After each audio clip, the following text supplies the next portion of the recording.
Welcome to Justice Beyond the Bench, a podcast by the International Association of Women Judges. I'm Jane Charles Voltaire. And I'm Amy Lewis. In this series, we spotlight women across the global justice sector who are leading efforts to advance gender equality, strengthen judicial systems, and champion inclusive leadership.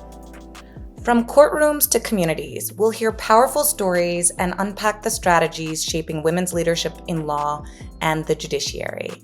It's time to go beyond the bench.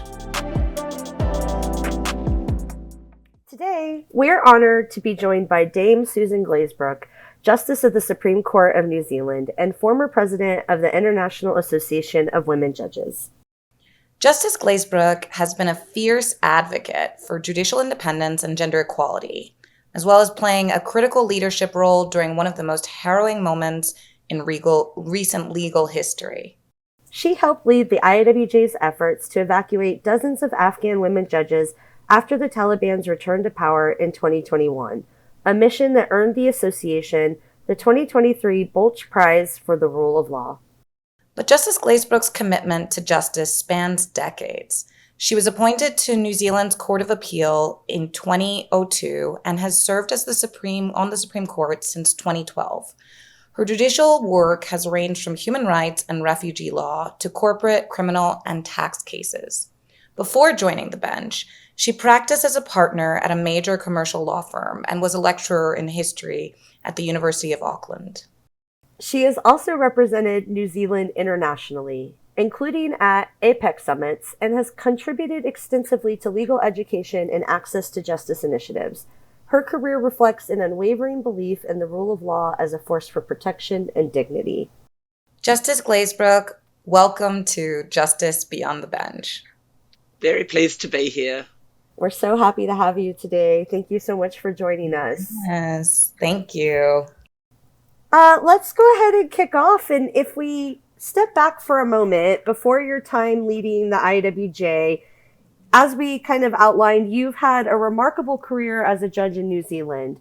Could you share a little bit about your path to the bench and maybe what inspired your interest in law and justice, or even some of the challenges you faced on your journey and how you overcame them? Well, when I'm talking about my career and path to the bench, I always start by saying that I left school when I was 15, which is true but misleading in that I was almost 16 and I left school to go to university to start a Bachelor of Arts degree. After 2 years, I moved universities so that I could do a law degree. And my thinking was limited really at that stage to wanting a profession that wasn't teaching. Our family had absolutely no connection with the law, meaning I had very little idea of what law would entail. So it is lucky that I ended up really enjoying it. But I didn't want to leave the arts totally behind. And so, as well as enrolling for a law degree, I also did a master's degree in history. And my first job, ironically, given my aversion to teaching as a career, was, as mentioned earlier, as a junior lecturer in history, which I was able to do while finishing my law degree. So in 1980, I'd finished my law degree and the master's, and I tried to find a job in law, but it was not a good time for the profession, and no jobs were available in law firms unless you had connections, which I didn't. I was offered a job in the New Zealand Foreign Service, but as they say, got a better offer, and that was of a scholarship to study overseas. And I ended up going to Oxford University and studying. I decided, as you do at that stage and age, to combine my various academic pursuits by doing a doctorate in French legal history, examining how the new Enlightenment influenced criminal code introduced after the French Revolution worked in practice. This entailed fieldwork in Rouen, which was a formative experience for me. That is, I was moving from academic French, learnt far from France, to living and working in a new culture and language. And while doing my research in Rouen, I worked for the government-funded organisation responsible for the resettlement of political refugees. So I had an early career exposure to the issues facing refugees, which has been a bit of an influence in the work that we've been doing with Afghanistan. So I returned after studying to New Zealand in 1985 and went into legal practice, becoming a partner in a large commercial law firm and specialising in tax and finance law. This entailed working not just for clients based in New Zealand, but also clients from other jurisdictions. While I was at the firm, I also served on a number of government advisory committees and commercial boards, including the board of a large hospital and a local government superannuation fund. And so through all of that, I got experience of law reform and of business and practice. Now, given that I was a commercial lawyer in a law firm and went to court very rarely, it was an incredible surprise to me in the year 2000 to be approached to see if I would consider being appointed to the High Court, which is New Zealand's senior trial court. It was a time when those responsible for appointments were trying to get more commercial expertise on the bench and were therefore willing to consider those without litigation experience. But in fact, the High Court is one of general jurisdiction, including criminal. So I don't know if you can imagine my terror the first time I had to preside over a criminal jury trial. And to be honest, that terror continued for at least the second and third trials as well. After that, I started to think I knew what I was doing, which was absolutely no doubt an illusion. Now, it was obviously a very big step to move from commercial practice to judging, but I accepted the appointment out of a desire to give something back and to have a role in administering and developing the law in New Zealand. I also felt it was important for women to accept appointments to positions of authority if they were offered. I was only the fifth woman appointed to the High Court in New Zealand, and then went on in 2002 to be the first woman appointed as a member of the Permanent Court of Appeal. And in 2012, I was the second woman appointed to the Supreme Court, New Zealand's highest court. One matter of pride is that there's gender equality on the New Zealand Supreme Court currently, as 3 of its 6 members are women, including our current Chief Justice. Generally in New Zealand, the number of women judges hovers around 35 to 40%, despite there having been more women than men graduating from law school for at least 15 years. And there are also issues with representation in the judiciary of Indigenous judges and those from traditionally disadvantaged groups, such as judges from lower socioeconomic groups. So we still have some way to go to achieve true equality on the bench in New Zealand. But we're getting there. That's such a fascinating journey, Justice Glazebrook. And I love what you said about how women should accept positions of leadership when they're offered to them. Um, and and I think it was quite remarkable for you to rise to that ultimate challenge as well, given your background and given what you shared with us. Could you also maybe speak a little bit more to some of your other roles in the international sphere? I think it's very important for all lawyers and judges to have an international perspective. Otherwise, it's really easy to think that your way of doing things is the only way, and therefore, by definition, the best way. So, this means that I've always seen the benefit of being involved with international organisations. While still in practice in 1998, I was the president of the Inter-Pacific Bar Association, a network of business lawyers in the Asia Pacific region, and also a member of the International Bar Association. And also, as was mentioned earlier, links with APEC. Since becoming a judge for a number of years, I headed the judicial education organisation in New Zealand, which was a member of the International Organisation of Judicial Training, which enabled the sharing of ideas across jurisdictions, which was incredibly valuable. And we were specially dependent on the Canadian judicial training organisation. They helped immensely in developing our judicial training in New Zealand. I also served on the advisory council for the Asia Pacific Forum of National Human Rights Institutions. I wish they had a bit less of a tongue twisting name. Our reports of that advisory council, which was comprised of experts from around the Asia Pacific region, dealt with topics as diverse as trafficking, torture, the right to education, and the right to a clean and healthy environment. And from reports of the just released ICJ advisory opinion, our views on the existence of that right to the environment appear to have been vindicated. And I think this combination of human rights and judicial education was very relevant experience for my leadership roles with the IAWJ. Yeah, we really appreciate at IWJ what you've just said about the importance of having an expansive view and understanding of what's happening outside of one's national jurisdiction. And that's been one of the wonderful parts of, I think, our members participating in this global network is that they have been able to share, and it's wonderful to hear about your really vast experience in a number of organizations dealing with different legal issues over the years.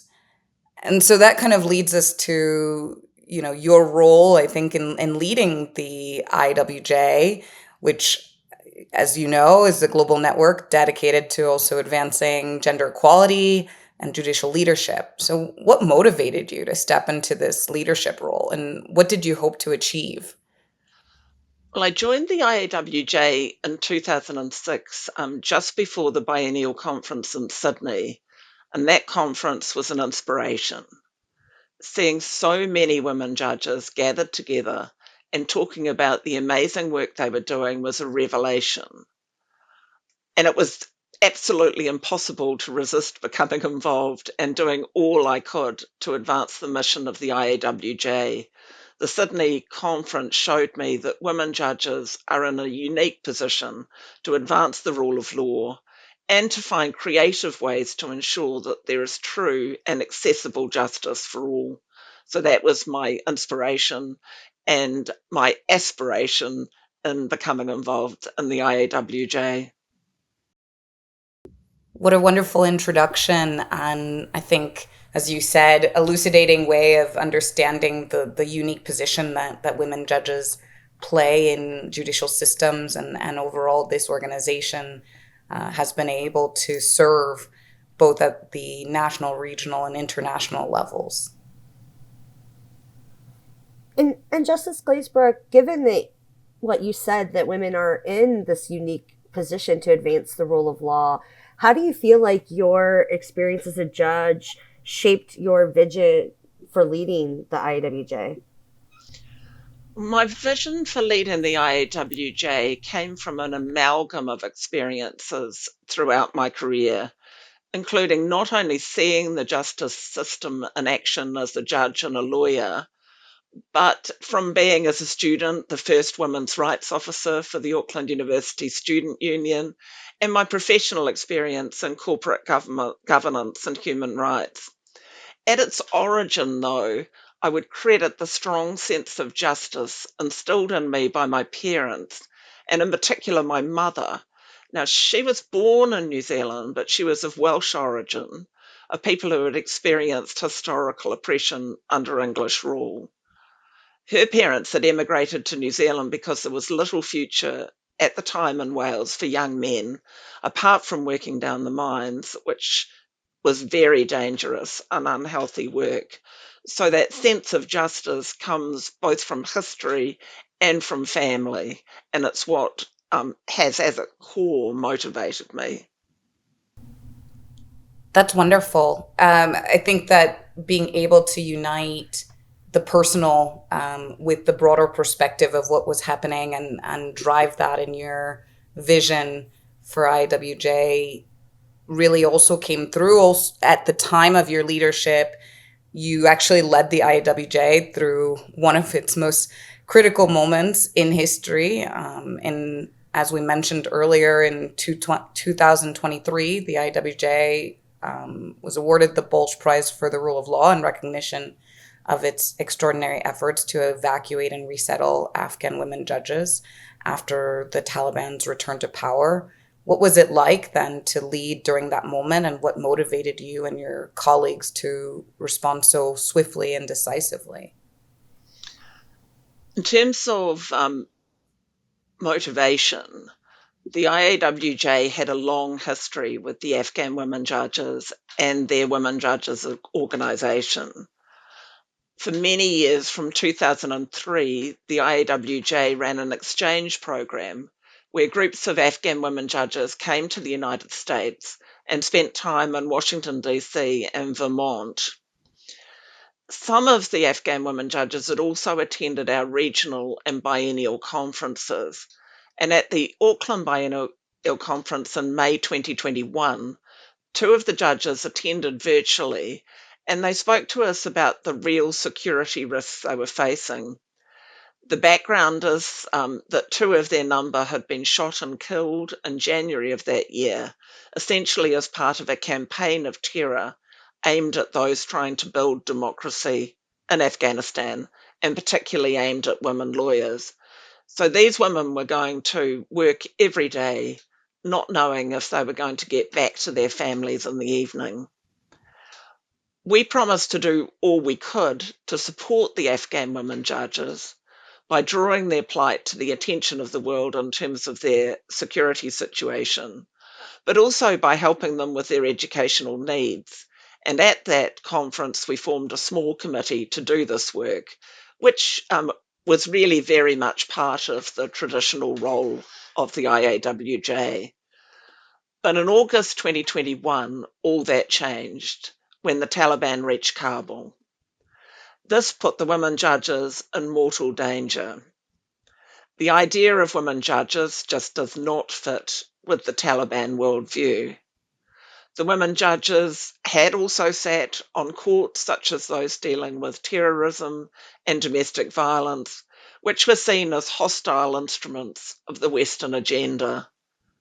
When the Taliban reached Kabul, to make things worse, they also emptied the prisons, and this put women judges at even more risk from personal revenge attacks by the criminals and terrorists who'd been released. And our small Afghan Women Judges Committee just could not sit by and see our sister judges in such danger without trying to help. And despite not having experience in humanitarian rescue, we just had to do what we could. We had to step up. We had to help. Exactly. And I think it's been really an incredible feat, as you said, to come have all of these different women judges from different parts of the world come together and try to identify solutions through the Afghan Women Judges Committee within the IWJ. Can you tell us a little bit more about some of the key initiatives that you've worked on in that capacity beyond the evacuation? And since the evacuation, what some of the member associations have been doing to support Afghan women judges as they essentially rebuild their lives in exile? Well, I can split the committee's involvement into three stages. And the first was before the final withdrawal from Afghanistan of foreign troops. We naively thought that there'd be no difficulty at all on getting the women judges onto evacuation flights, given the very clear danger they were in and the vital role they'd played in democracy building and in maintaining the rule of law in Afghanistan. We could not have been more wrong. It certainly was not the traditional women and children first. We frantically talked to every media outlook we could to highlight the plight of the judges, and we called every contact we could rustle up, but to little avail. We were then contacted quite by chance by an amazing Polish lawyer, and she had seen an interview published by one of the Afghan judges and persuaded her government to allow some of our judges onto the Polish evacuation flights. And it was a very intense time for the committee because getting a place on the flights was just the beginning. The judges had to make their way to the airport in the searing heat through an amazing crush of desperate people, passing through a number of checkpoints if they were lucky, where rifles were fired in the air and rubber hoses were used for crowd control.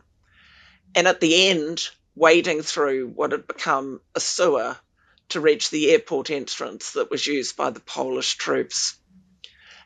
On average, that process took around 30 hours, and our committee members and our wonderful interpreters were with them every step of the way, liaising between the judges and the Polish authorities, as well as the US officials who controlled the airport.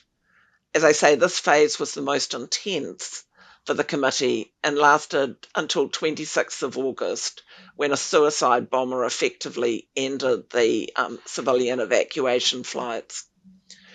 In this phase, we only managed to get some 30 judges and their families out of Afghanistan. In the second phase, it was up to civil society to continue the evacuations of those remaining in Afghanistan and at risk, and this was done through privately chartered flights. We were very lucky in this phase to be able to work with other organisations like the International Bar Association and Jewish Humanitarian Response. And we just would not have been able to manage the funding and logistics required otherwise. This phase came to an abrupt end at the end of 2021 when we had a failed evacuation flight, which was stopped at the last minute by the Taliban, and a number of the judges and their families on the flight were taken into custody.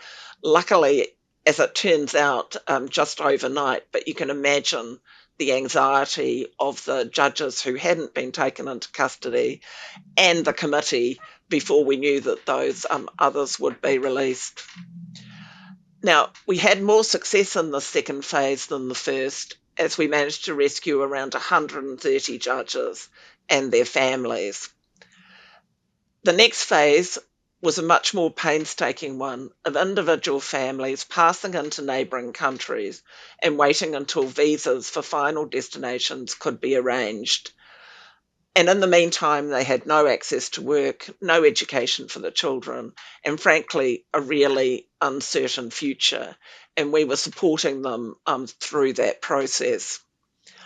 Finding a permanent home for the judges was not easy, in part because of the very large number of refugees from Afghanistan. And of course, in the meantime, we also had the war in Ukraine.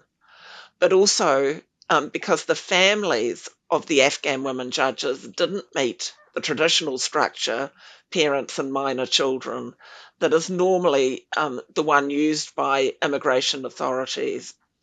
And our judges were just not prepared to leave extended family members behind and in danger. We have, however, managed to get over 180 judges and their families to final destinations, including Australia, New Zealand, the United Kingdom, Germany, Spain, Ireland, Canada, and the United States. There are also a few judges in France, but we can't claim credit for that because we never managed to really get in contact with the appropriate authorities in France. We still have some judges trapped in transit countries at risk of deportation back to Afghanistan, and some 38 judges still trapped in Afghanistan. And meanwhile, the situation in Afghanistan continues to deteriorate. In general, the Taliban have little respect for human rights. There have been reports of arbitrary detentions, torture, and extrajudicial killings. The economic situation in Afghanistan is also dire, meaning the country's in the grips of a humanitarian crisis. The Taliban have also been slowly undermining women's rights to the extent that some are calling it gender apartheid. Women are effectively trapped inside their homes with all rights and freedoms withdrawn. We did promise the women Afghan judges that we would forget no one, but fulfilling that promise is becoming more and more an impossible dream. I think you also asked about what's being done by our fellow women judges associations in order to help with resettlement. Of course, arriving at a final destination is obviously not the end of the story. Their judges and their families find themselves in a foreign country where often they don't speak the language or don't speak it well. They've lost the career they worked so hard for, and they're desperately worried about family members, colleagues, and friends they had to leave behind. Many are highly traumatized by their experiences, not just after the Taliban reached Kabul, but also from the years of working in circumstances where they didn't know if they could come home to their families at the end of the working day or whether they would be caught up in a terrorist attack. The judges have years of retraining ahead if they want a career in law in their new countries.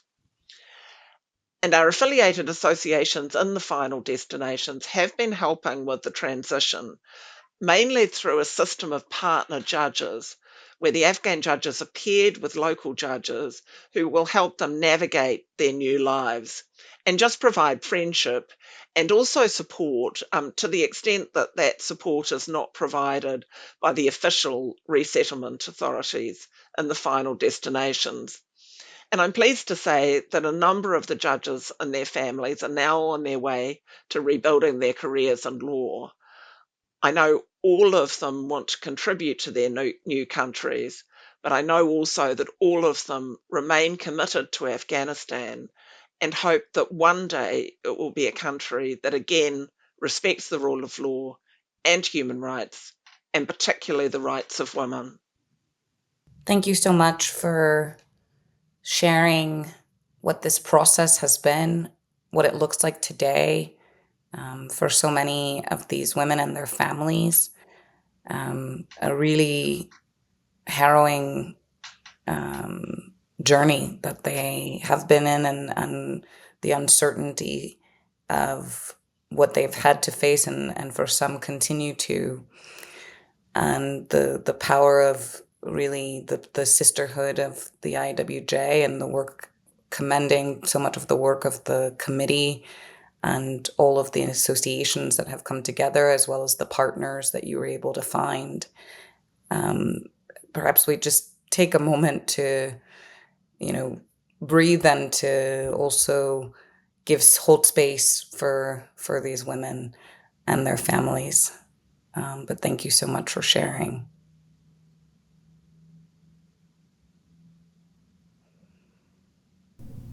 Yes, Justice Glazebrook, thank you so much for sharing that. It is so difficult to hear the lived realities that these women judges were facing, and that we know other women judges face in differing contexts throughout the world today as they fight to uphold the rule of law. And when we think about the ways in which judges really create this bedrock of society and the foundation of law, and the ways in which women really shape that, it's quite powerful to hear the story that you're sharing about the Afghan women judges. I want to maybe take a step back from this powerful example of, a day-to-day crisis response, and maybe let's think about what are some of the other defining moments of your leadership with the IAWJ, whether they're moments of pride or difficult decisions that shaped how you lead and how you think about global judicial leadership today.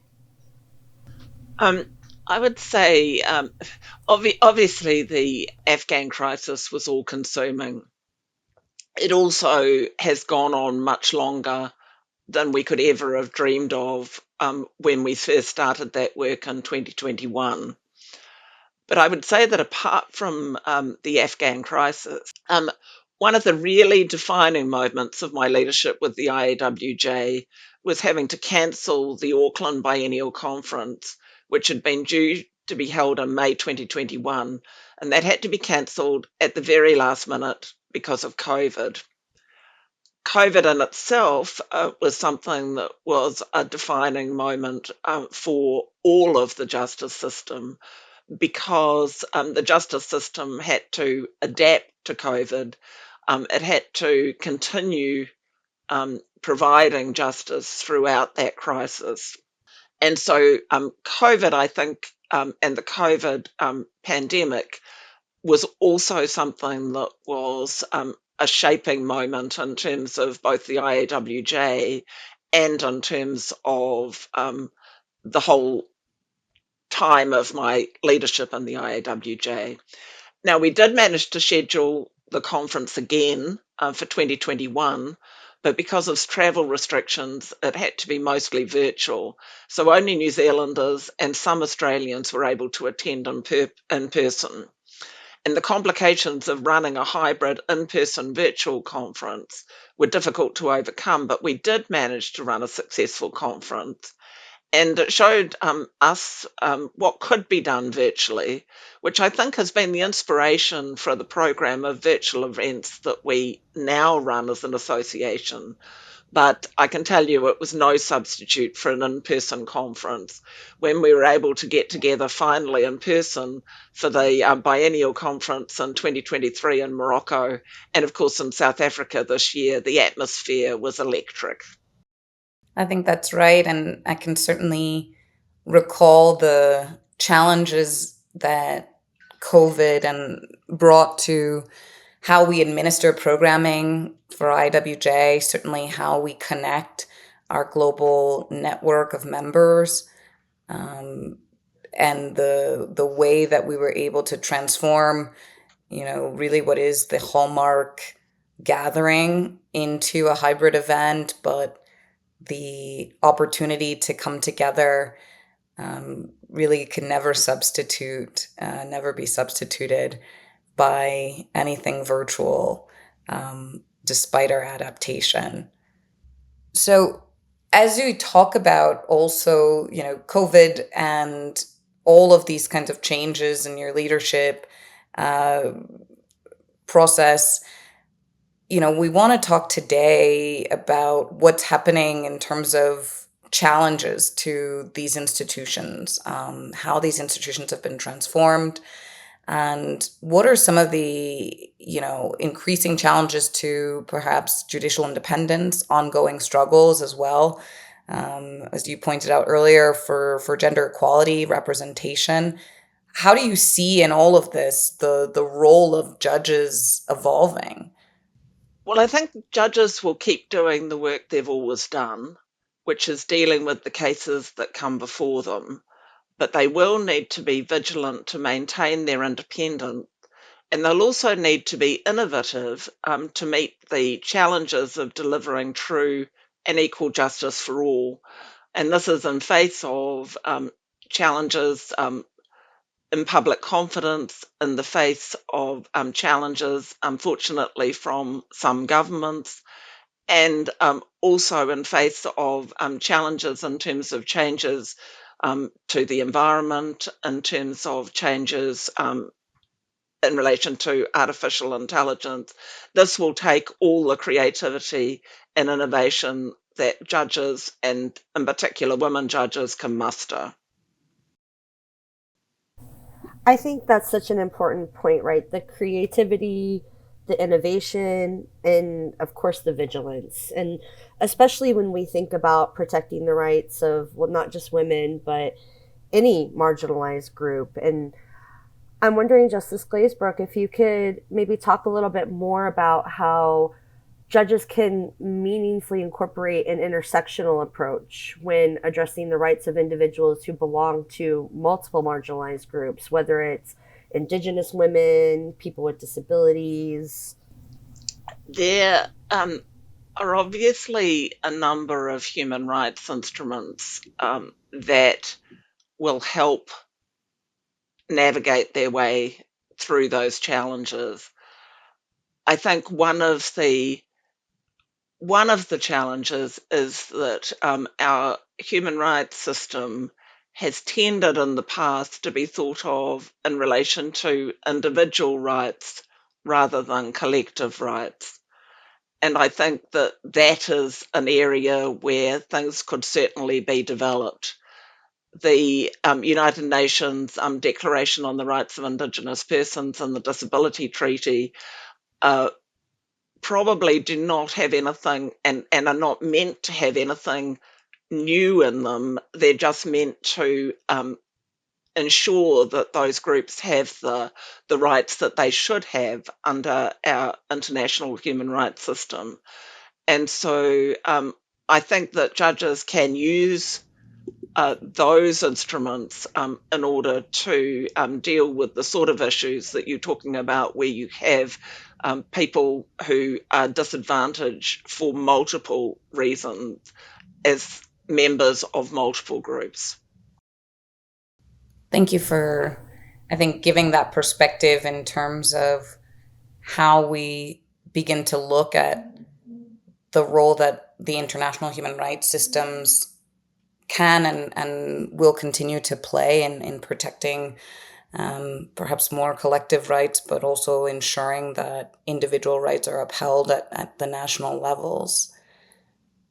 Shifting a little bit also back to, the role, as you had said at the beginning, that women judges continue to play in all of this and the impact that they have. What do you think is one of the biggest misconceptions about women judges? And how might some of these misunderstandings about women in the judiciary impact the institution and impact justice more broadly? Well, while the representation of women in the judiciary is improving, there does still seem to be a tendency to relegate them, or perhaps they relegate themselves, to courts which operate in what might be seen as the traditional role of women as carers, like family courts. Now, these are, of course, very important courts, but there won't be true equality in the system until women are in equal numbers throughout the whole of the court system, and also in leadership positions throughout the court system. This is important, I think, both from the perspective of role model, from the perspective of public confidence in the judicial system. If you see yourself being judged by people that you can't relate to, that you don't see yourself in those judges, you're going to be much less willing to accept their judgment. So I think it is important that women are visible. It's important that other groups are visible. But what's also important, however, is that all of the justice system, whoever the judges are going to be committed to judicial independence, access to justice, true justice for all, fairness and equality, and all of those values that the IAWJ stands for. I think that's such an important point. The importance of judicial independence, of course, access to justice, and yes, those values that we hold so dear at IAWJ. I think you also spoke about the importance of role models and the importance of women being visible, and earlier you even spoke about the influence of your own mother. Can you tell us a little bit more about who are some of the people, whether they're mentors, colleagues, other role models of yours, that shaped your leadership and your commitment to justice? And how did those influence the way that you approach leadership today, especially in some of these difficult times that we've talked about with Afghan women judges and with COVID? Well, when I was in legal practice, my mentors were mostly men, and that was a function of the structure of the legal profession at the time. Now, it's not possible to name everybody who helped throughout my career, but I would like to mention two judges in New Zealand. Justice Peter Blanchard. Now, he was a law partner of mine, so was a mentor of mine during my time with the commercial law firm. He was then a colleague on the Court of Appeal and the Supreme Court.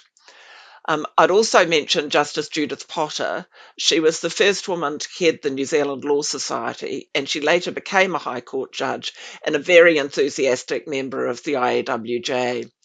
Now, I mention those two judges in particular because they were also from commercial backgrounds. They were appointed to the court before me, and frankly, they gave me the courage to accept appointment when I was asked. So their role model, if you like, enabled me to agree to become a judge.